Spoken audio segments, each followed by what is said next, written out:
Mr. Chairman, my professors and my colleagues, I'm really honored to be here.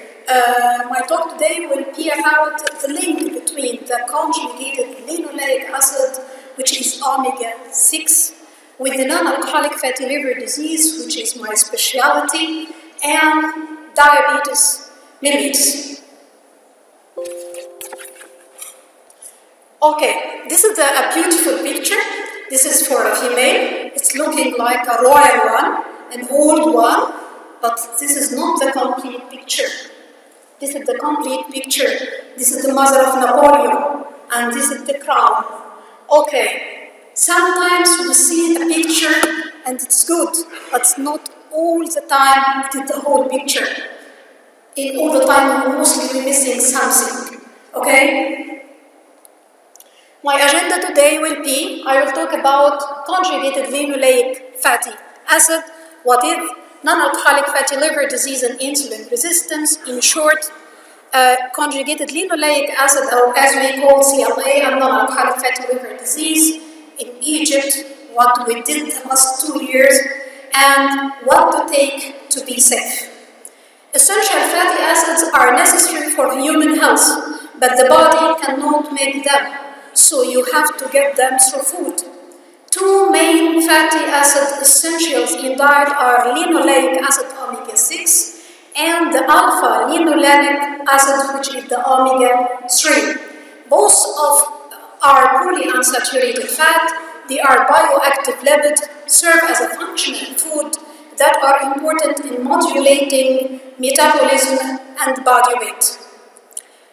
The types of linoleic acid are, number one, the linoleic acid, which is present in vegetables, the gamma-linoleic acid, which is the body converted the linoleic acid into the gamma form.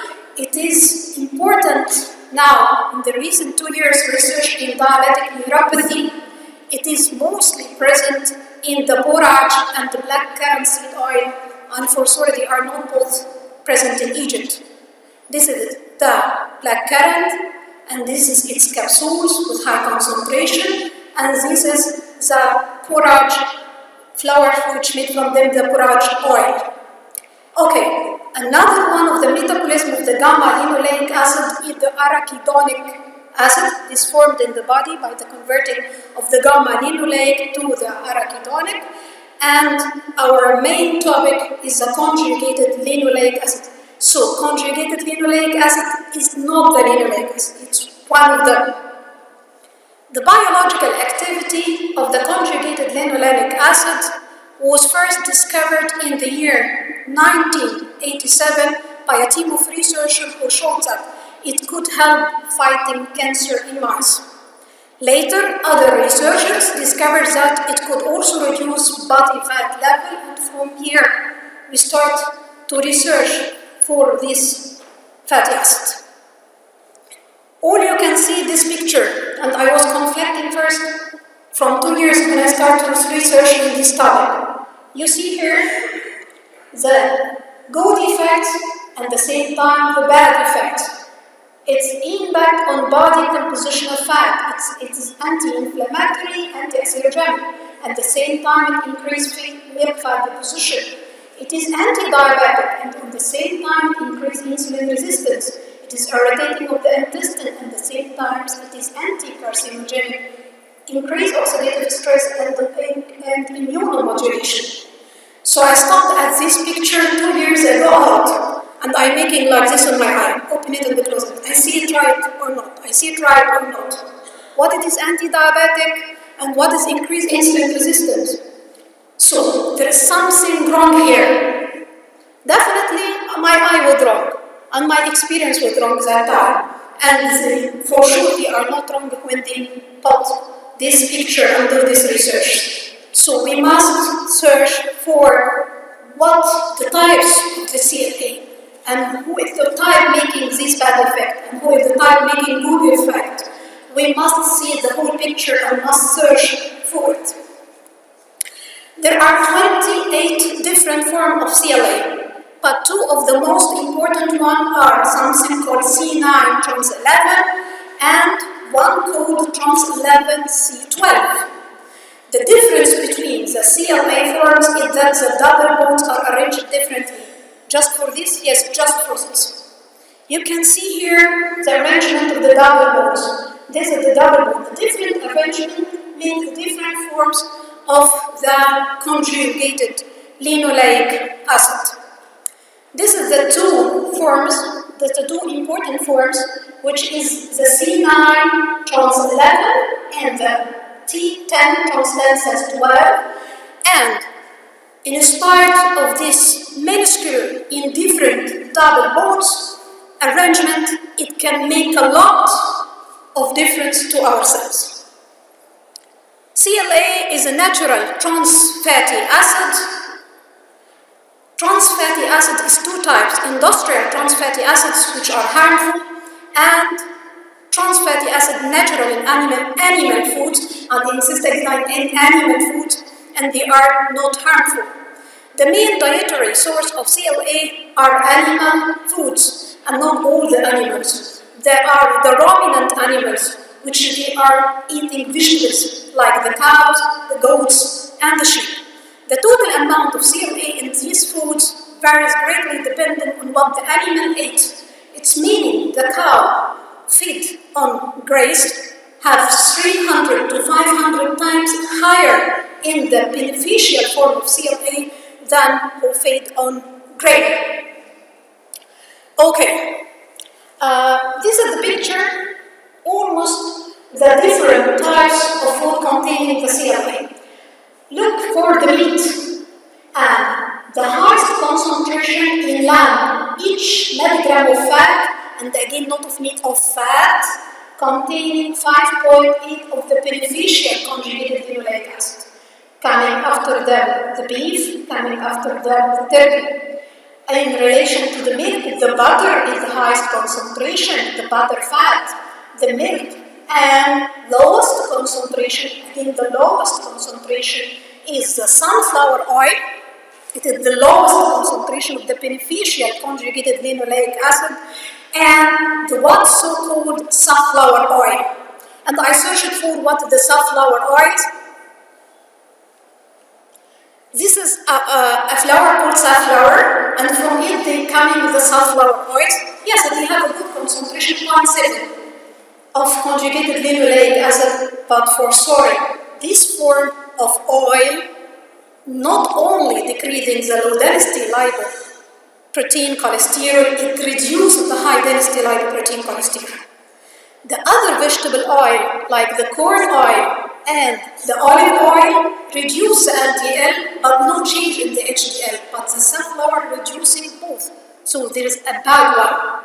Okay, from this bad one, they make the commercially available omega-6. Can you imagine the catastrophe we do to our patients when they giving an omega-3 plus, meaning containing artificial preparation of the not good CLA.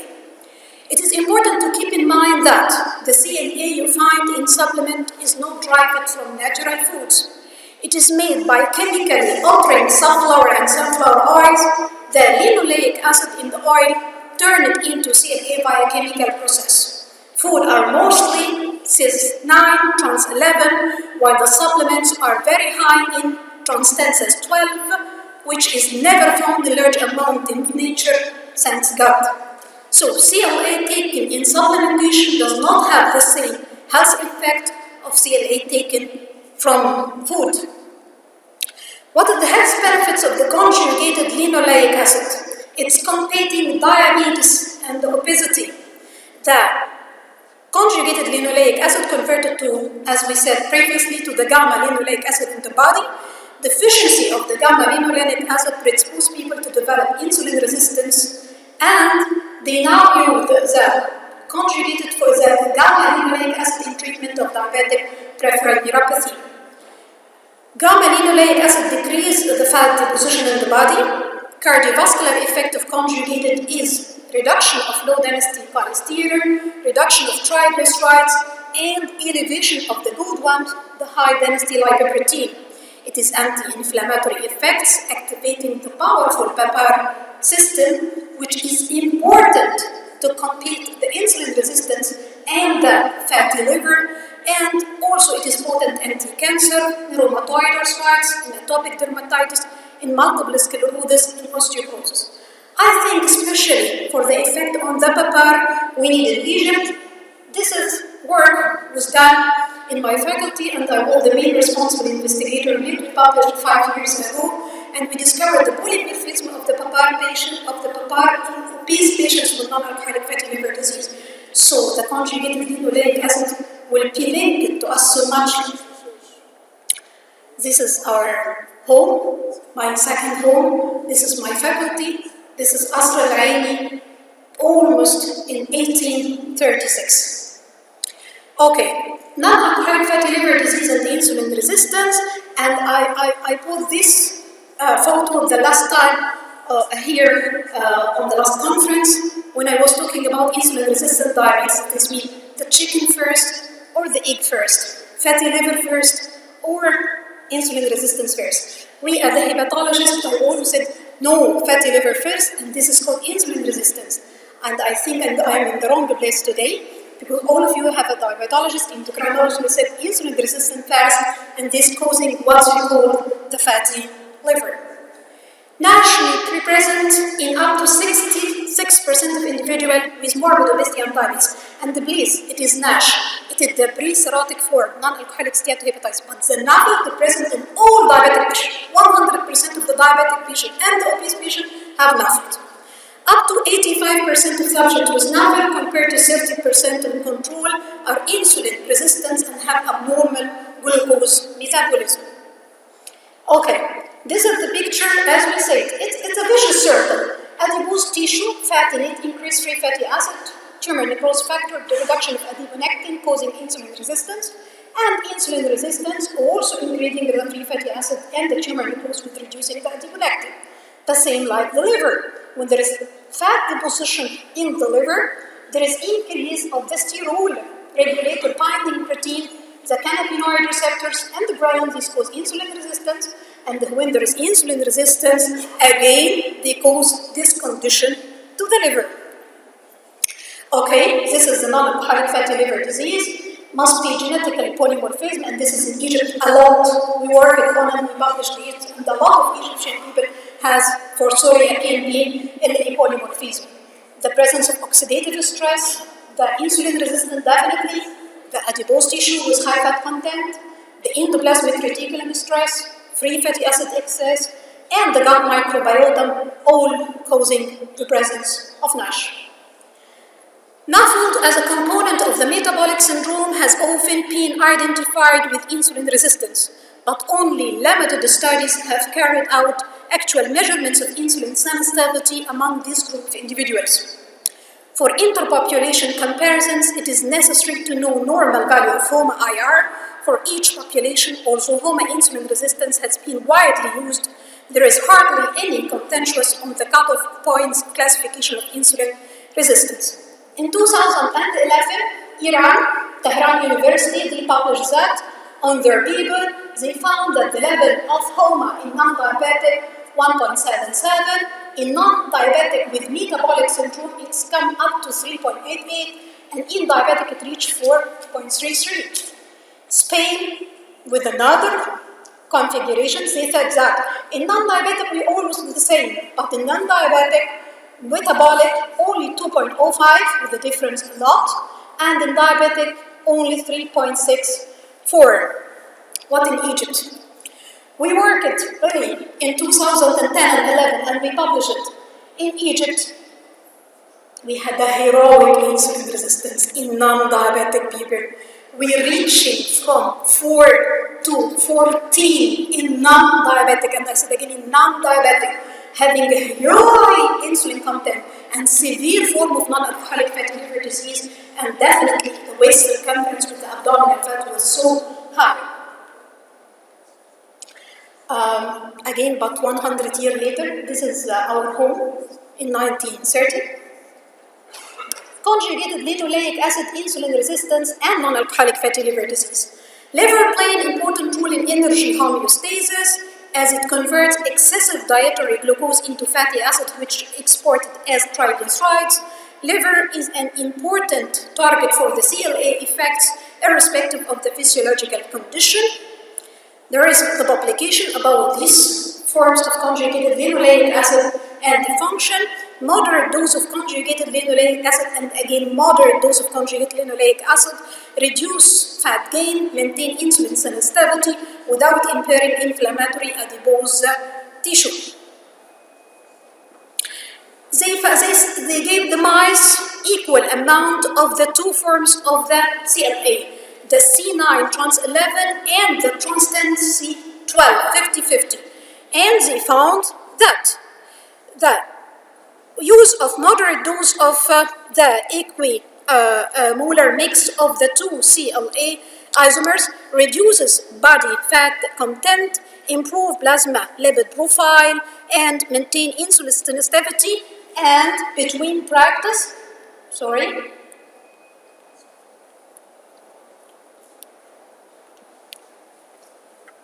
what between practice? In spite of the moderate degree of hyperinsulinemia. So this means that they found reduction of body fat, improvement of the lipid, ولكن في increased insulin because they use the mix of the two forms. Okay, again, conjugated linoleic acid reduces the adiposity and increased marker of growing and inflammation in white adipose tissue. And also they use a mix of the two forms. And they conclude that this data suggests a link between the adiposity, accumulation of fat, the grade of inflammation due to the 10-12 CLA. So this isoform of the CLA which causing the damage and the natural form which is cis9 trans 11 is completely helpful. Again, they found in this publication the right hyperinsulinemia which was from the threefold increase observed with higher dose and trans 10 cis12 isomers. Again, dietary conjugated linoleic acid and the hepatic steatosis had a dangerous effect, and they found that the increased fat deposition associated with taking of these supplements, which is 10-12, associated with deficiency of adiponectin, accumulation of fat, and lipodystrophy. Cis9 trans 11 CLA promote insulin sensitivity by reducing adipose inflammation. It enhances hepatic mitochondrial function and protect against oxidative stress by increasing activities of mitochondrial antioxidant enzyme. This is the good one.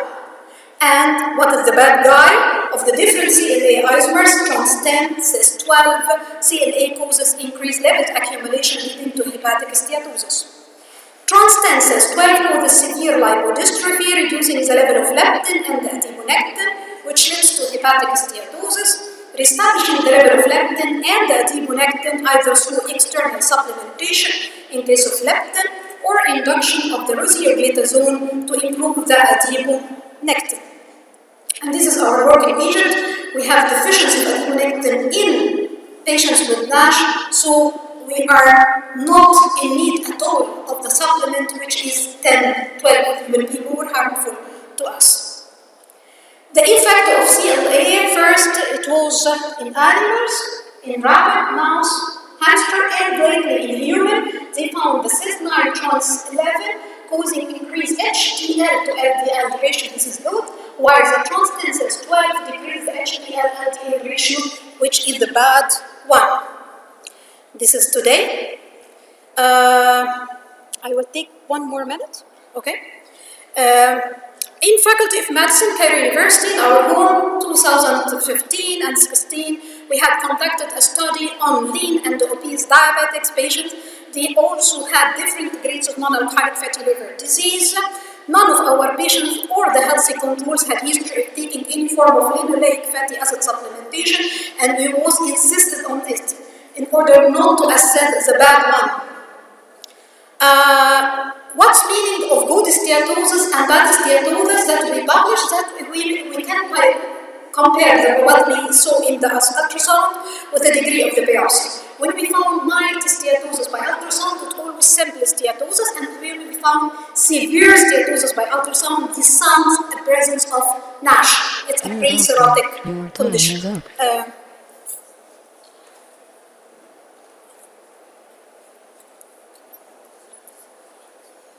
Okay, to make it a little easier, at that time they will fixing the problem, or I already made the problem.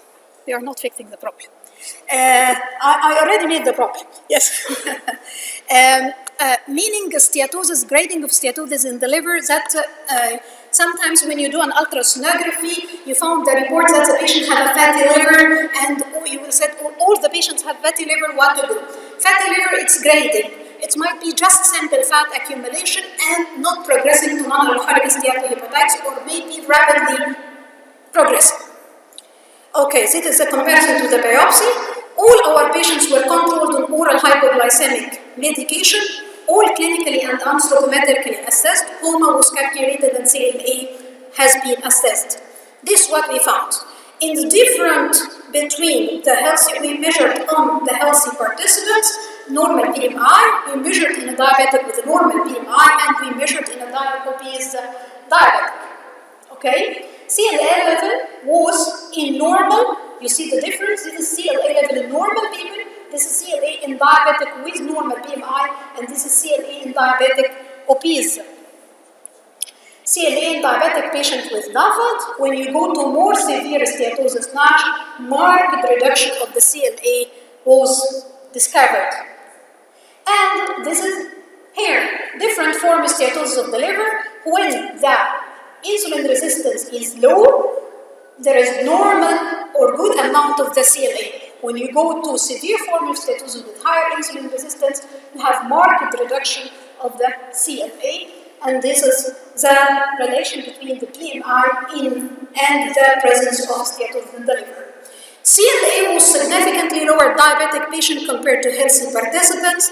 There is definitive association between CLA and obesity. NAFLD patient subgroup CLA was lower in diabetic with mild steatosis, not NASH, and lowest level recorded in patients with severe steatosis. What we had assessed was mainly CES9, trans-11, because none of our patients was taking any supplementation. What to take to be safe and beneficial?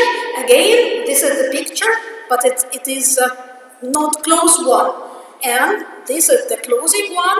This is the Napoleon, who is in the first picture, and he is putting the crown over his mother.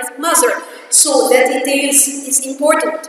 Again, says 9, trans 11 is the healthy one, and the trans 10, says 12 is not a healthy one. And they are different. The food mainly having the healthy one, and the supplements having the bad one. When I see today patients diabetic or obese or fatty liver taking either omega-6 plus, meaning the 6, or the CLA, my response will be like this. Yes, yalawi, yes. And if, yalawi, ice cream, yes. In obese, non-diabetic, with high insulin resistance, diabetic. So, I tell always, reduce the weight of the patients, recommend low-calorie food, but please keep serving one saturated fat. ياخد كوباية لبن full cream، ياخد yogurt full cream، ياخد meat، مفيش مشكلة خالص, no problem. In spite of that, at that time, you're reducing the total calorie to reduce the weight. Or giving omega-3 alone in a different supplementation, not plus, and this will be my response. Yes, yes, for sure. And thank you. Thank you.